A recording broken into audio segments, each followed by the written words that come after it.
இன்றைய தினம் சிறகடிக்கும் ஆசை சீரியலில் மீனாவை பார்க்க பூ வியாபாரிகள் வாரார்கள். ஆனால் விஜயா அவர்களை வாசல்ல வைத்தே வெளியே அனுப்ப முயற்சிக்கிறார். அப்போது அங்கு வந்த அண்ணாமலை அவர்களை உள்ள அழைத்து பேசுகிறார். அதற்கு பிறகு அவர்கள் தங்களுடைய பூ வியாபாரம் நடத்துவதற்கு சில ரவுடிகள் தடையாக இருப்பதாகவும் அதற்கு உரிய நடவடிக்கை எடுக்குமாறு மீனாவிடம் கோரிக்கை விடுக்கிறார்கள். மீனாவும் அவர்களுடன் பேசிக் கொண்டிருக்கிறார். ஆனால் அந்த நேரத்தில் விஜயா பாத்திரங்களை கழுவு, வீட்டை பெருக்கு, துணியை துவ என்று அடுக்கடுக்காக மீனாவுக்கு வேலைகளை சொல்கிறார்.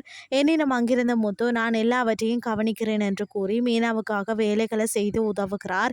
இறுதியில் இதை கவனித்த அந்த பெண்கள் புகுந்த வீடு எப்படி இருந்தாலும் கணவன் நல்லவனாக ஆதரவாக இருந்தாலே எதையும் சாதிக்கலாம் என்று கூறி அவர்களை பாராட்டி விட்டுட்டு செல்கிறார்கள்.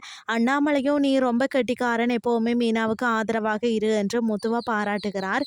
இன்னொரு பக்கம் ரேகா தன்னுடைய அம்மா யார் என்பதை உண்மையாக சத்யாவிடம் சொல்கிறார். இதனால் அதிர்ச்சி அடைந்த சத்யா உன்னுடைய அம்மா என் குடும்பத்தையே இல்லாமல் ஆக்க நினைக்கிறார், அப்படி தெரிந்தும் என்னை ஏன் காதலிக்கிறாய் அப்படின்னு சொல்லி வருத்தப்படுகிறார்.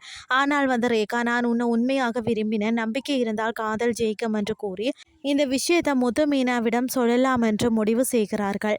இதற்கு பிறகு அவர்கள் இருவரும் பைக்கில் செல்லும் போது அதை சிந்தாமணி பார்த்து விடுகிறார். மேலும் சத்யா மீனாவின் தம்பிதானே ரேகாவுடன் ஏன் செல்கிறார் என்று எண்ணி அவர்களை பின்தொடர்கிறார். இதுதான் இன்றைய நாளுக்கான எபிசோட்.